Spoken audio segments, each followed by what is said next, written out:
They say trust is the foundation of marriage, the invisible thread that holds everything together. For nearly a decade, I believed I had built something unshakable with Emily, my wife. 9 years of marriage, 2 wonderful kids, a house that always seemed to need fixing. Our life was messy, chaotic even, but it was ours. It was real. And for the longest time, I thought it was solid. Until that night. It was a Wednesday, just like any other. We were curled up on the couch, the distant laughter of our children drifting in from the next room, their giggles a comforting reminder of everything we had built together. Emily turned to me then, her expression unreadable, a flicker of something unsettling behind her eyes. There was an edge to her voice, a softness laced with something else. Excitement? Hesitation? "Michael," she began, her fingers toying with the hem of her sleeve, "you know Laura and David from the club?" I barely glanced up from my laptop. Laura and David, one of those overly affectionate couples who documented their entire lives online. Picture-perfect date nights, weekend getaways, elaborate parties. I nodded, not particularly interested. "They invited us to a party this weekend." Her voice was careful now, deliberate. "What kind of party?" I asked, finally looking up. She hesitated, then smiled, an uncertain, almost nervous smile. "It's not your usual kind of get-together. It's a swingers party." For a second I thought she was joking. I blinked, waiting for the punchline, but it never came. "Come again?" She rushed to fill the silence. "Look, I know it sounds crazy, but hear me out." Her words spilled out in a rush, like she'd rehearsed them. "They said it's just for fun, something different, something to shake things up. We've been stuck in a routine, and I thought maybe this could—" "No." The word came out sharper than I intended, but I didn't care. My stomach tightened, a slow burn of something between anger and disbelief curling in my chest. Her face fell. I could see the disappointment flicker across her features, but I wasn't about to entertain this. Over the next few days, she brought it up again, trying different angles. Adventure, rekindling the spark, breaking free from monotony. Each time, I shut her down harder. I had married this woman to build a life together, not to watch her chase cheap thrills with strangers. By Friday, she had stopped asking. Instead, she made a decision. "I'm going," she said flatly as I sat at the kitchen table, helping our youngest sound out words from a spelling workbook. I set my pen down slowly. "What do you mean, you're going?" She crossed her arms, her stance defiant, her eyes unreadable. "I mean, I'm going, with or without you." The rest of the conversation was a blur. Anger, frustration, disbelief, all colliding in a storm of words neither of us really heard. I couldn't comprehend what had changed, what had made her suddenly willing to risk everything we had. This wasn't the Emily I married, the woman who once spent an entire evening planning our future, mapping out dreams with so much passion it made me fall in love with her all over again. But here we were, at an impasse, and as I watched her pack a bag that night, stuffing it full of choices she could never take back, I realized something. The woman I thought I knew, the woman I had built my life around, was already gone. Something inside me had already shattered. "I'll record it," Emily said offhandedly, tossing her makeup into her overnight bag, as if we were discussing something as mundane as a grocery run. I stared at her, barely able to process the words. "What?" She met my gaze, her tone disturbingly casual. "I'll record it, so you can see it's not a big deal." I didn't know what shocked me more, her absolute willingness to go through with it, or the sheer indifference to how much she was hurting me. And that was when the idea struck me. Taking a slow breath, I forced my emotions into submission. "Fine," I said, my voice cold and distant. "Go ahead, record the whole thing." Emily paused, her eyes narrowing. "What's your angle?" "No angle," I lied smoothly. "I'm done fighting." That part was true, but not in the way she thought. As she walked out that night, practically glowing with excitement, I felt something unexpected settle over me. A strange, eerie calm. This wasn't the end. Not yet. The moment she drove away, my mind was already spinning, working through every possible outcome. I wasn't impulsive by nature. I'd never been the kind of man who acted without thinking. But this was different. I needed a plan, real plan, not just to protect myself, but to make sure that when this was all over, I wouldn't be the one left picking up the broken pieces alone. As soon as I heard her car disappear down the street, I moved. I packed a small bag for our kids, grabbed their essentials, and dialed my sister Jessica. She lived about 20 minutes away. "Hey, Jess," I said, keeping my voice steady. "Any chance you could take the kids for the weekend? Emily and we need some time to figure a few things out." She didn't press for details, just agreed without hesitation. By the time I dropped them off and got back home, the house felt emptier than ever, but not in a peaceful way. The silence wasn't a comfort. It was suffocating. I poured myself a drink, the burn of whiskey grounding me for a moment as I sat at the kitchen table, my phone resting in front of me. Should I call her? Confront her? Demand to know if she'd actually go through with it? No? That would only show her that I still cared, that I was weak. Instead, I pulled out my laptop and got to work. First, I searched for local divorce attorneys. Just typing those words into the search bar felt like a blade twisting deep in my gut, but it had to be done. I bookmarked a few highly rated firms and made a note to call one first thing Monday morning. Then, I turned my attention back to her reckless offer, to record the entire thing. The sheer audacity of it was staggering, but at the same time, it could be the very thing that turned the tide in my favor. If she actually went through with it, I'd have irrefutable proof of her betrayal. I needed more, though, just in case she tried to twist the narrative in her favor. And so, as the night stretched on, I began preparing for the inevitable. With a quiet determination, I installed a tracking app on Emily's phone. She had left it charging on the kitchen counter, and she had never been the type to notice small technical changes. It was almost too easy. For the next several hours, I buried myself in numbers. Our finances, joint accounts, credit cards, investments. I compiled every piece of information I could find, making sure I knew exactly where we stood. If she thought she could walk away from this unscathed, she was dead wrong. By the time I finished, the clock had long since passed midnight. The house remained eerily still, an unsettling silence pressing down on me. But for the first time in weeks, I felt a semblance of control. She had made her decision. Now it was my turn. Morning came with the insistent buzz of my phone. "Jessica, everything okay?" she asked, concern lacing her voice. "Yeah," I lied, forcing a calm I didn't feel. "Thanks for taking the kids. I'll pick them up tomorrow." She hesitated, her intuition kicking in. "Michael, are you sure you don't want to talk about it?" "Not yet," I said quickly. "But soon." After we hung up, I checked the tracking app. Her phone hadn't moved all night. The address was unfamiliar, so I searched it online. A small bed and breakfast, tucked away on the outskirts of town. A sick feeling churned in my gut, but I swallowed it down. Better to know than to stay blind. Later that morning, I drove past the place. I told myself it was only to confirm she was there, but deep down, I needed to see it with my own eyes. Parking a few blocks away, I walked toward the building, taking in its quaint, picturesque charm. But all I saw was betrayal. Her black sedan sat in the lot, parked neatly among the other guests. The sight of it sent fire through my veins.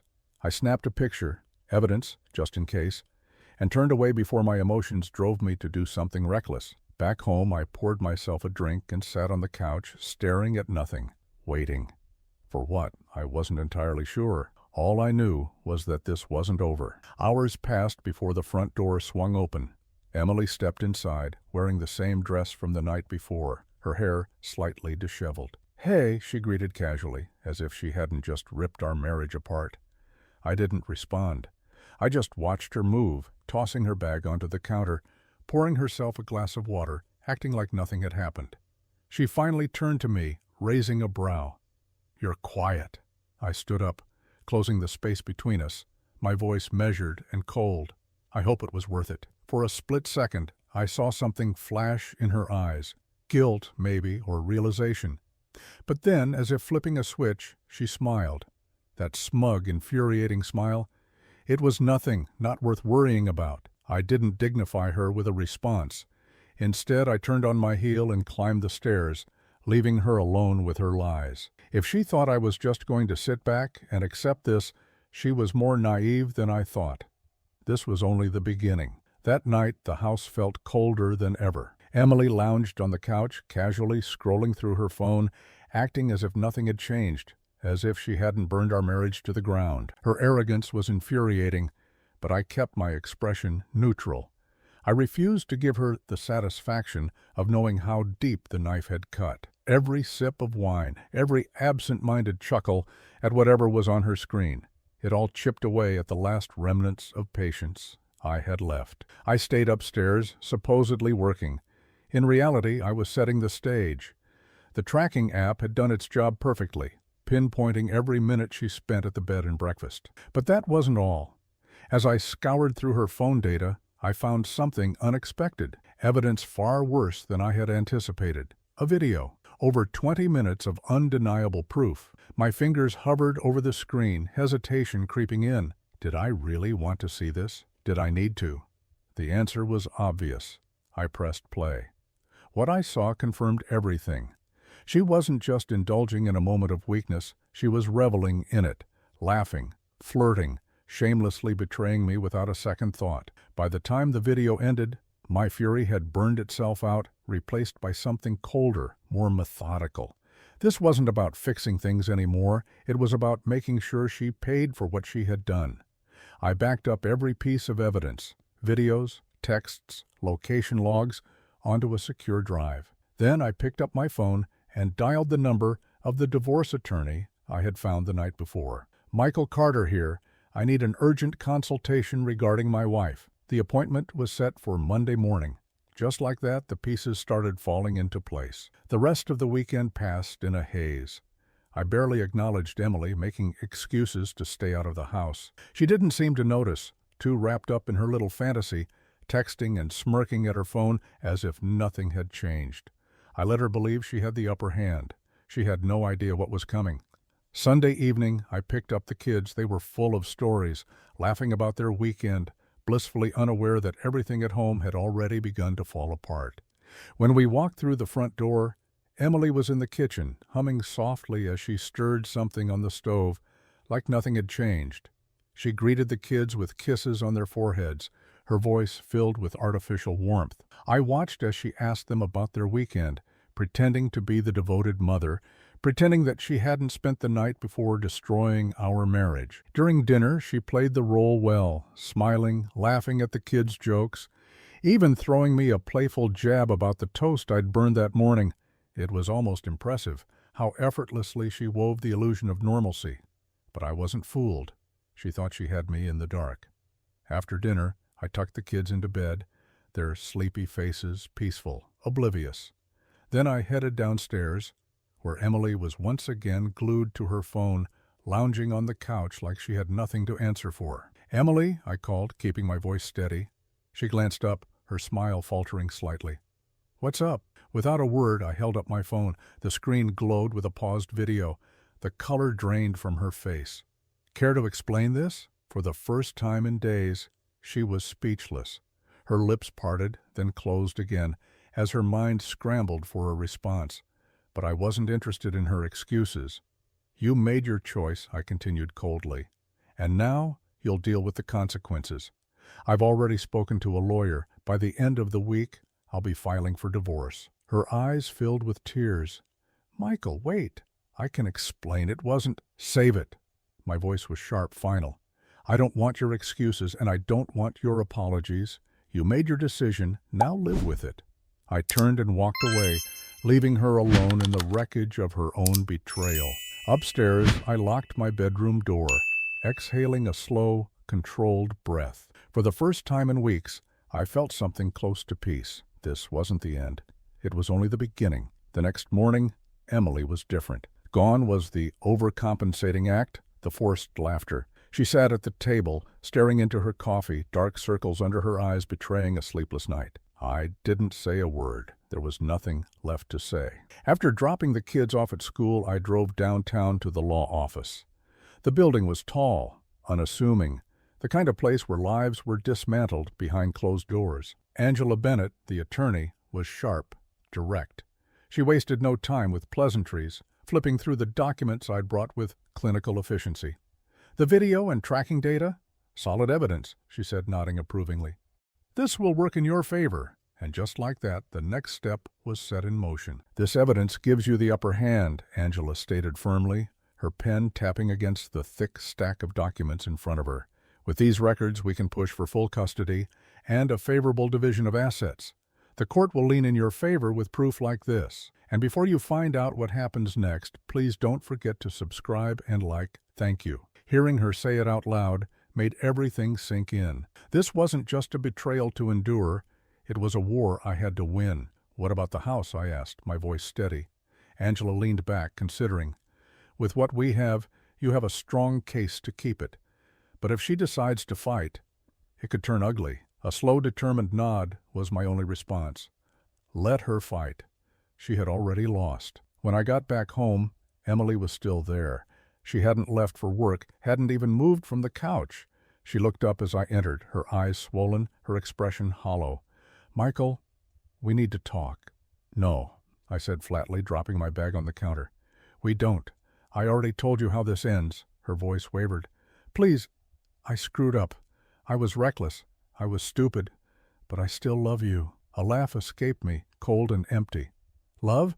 You don't destroy someone you love." She stood, reaching toward me, but I stepped back. "Don't. Just don't." "I wasn't thinking straight," she insisted. "I thought it would just be something fun, something harmless. I never meant for it to hurt you." I clenched my jaw. "You recorded it, Emily. You planned it, carried it out, and then acted like it was nothing.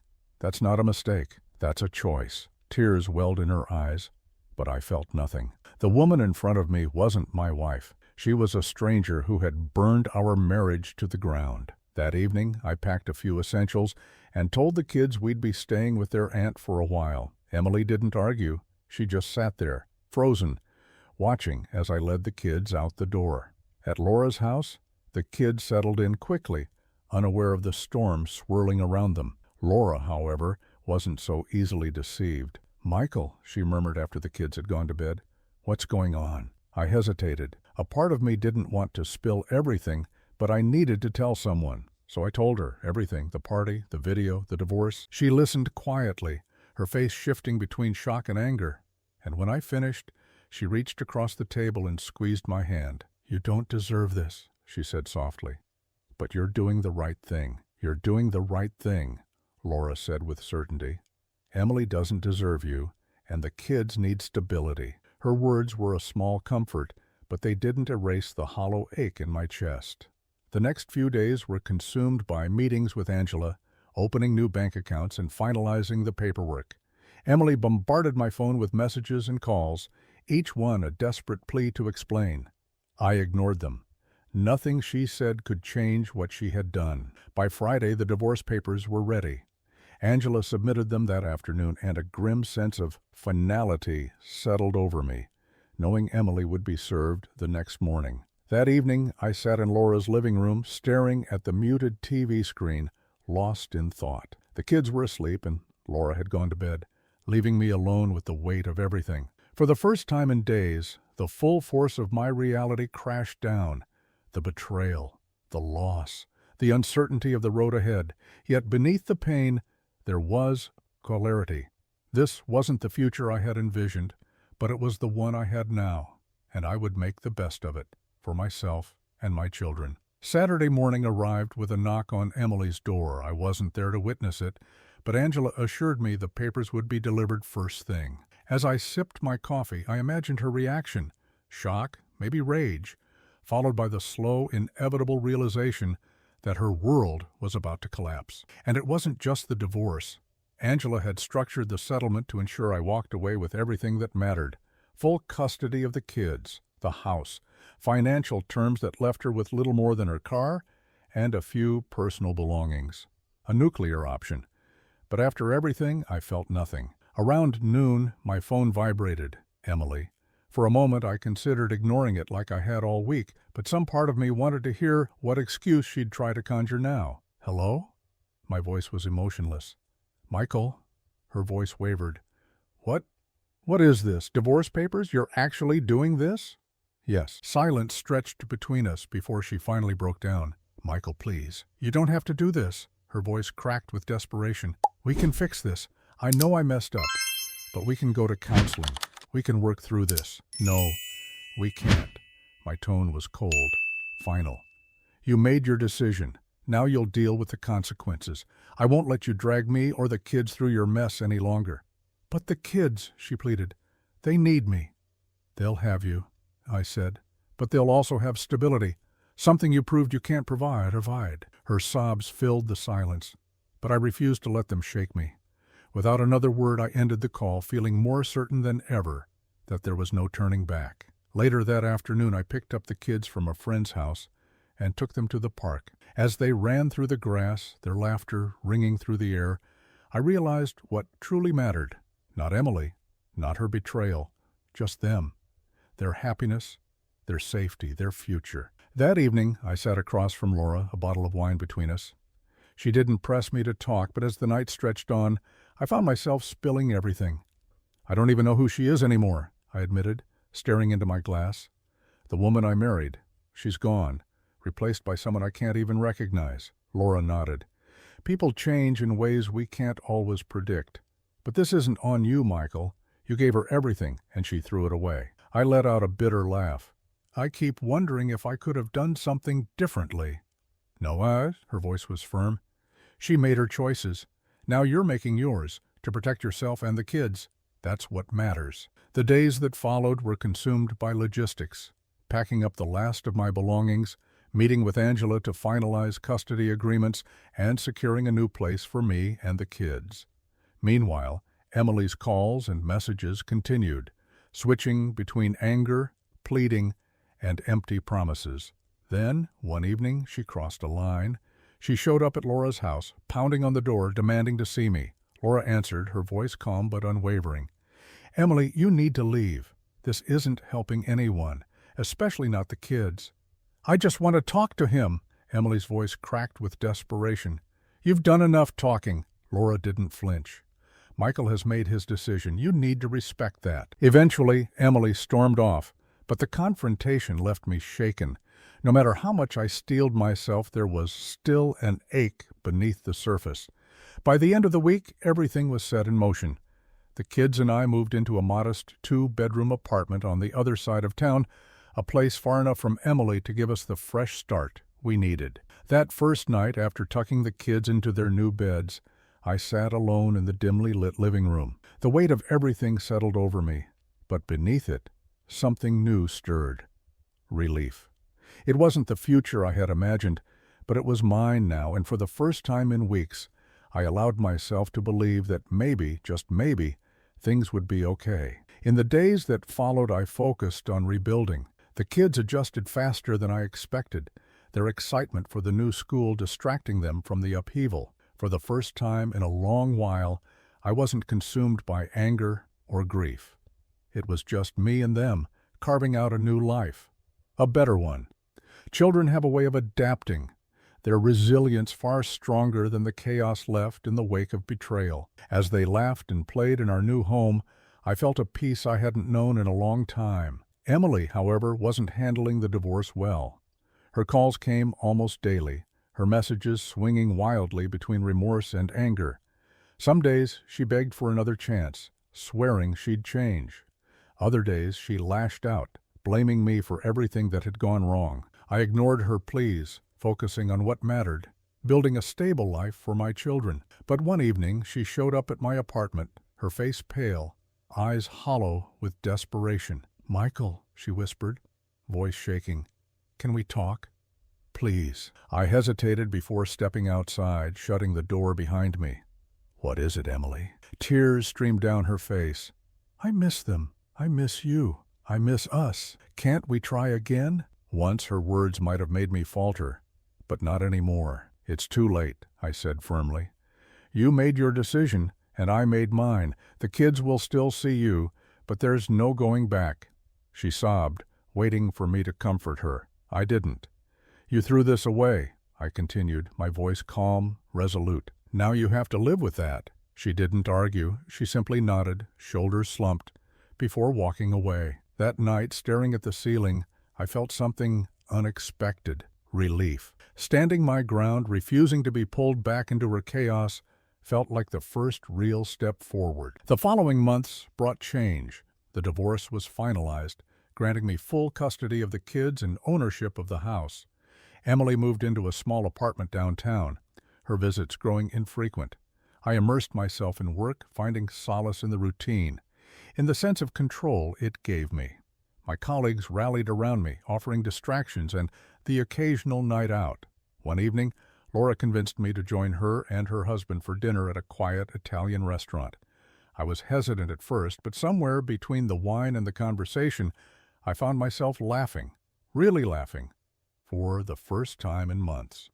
That's when I met Claire, a friend of Laura's husband.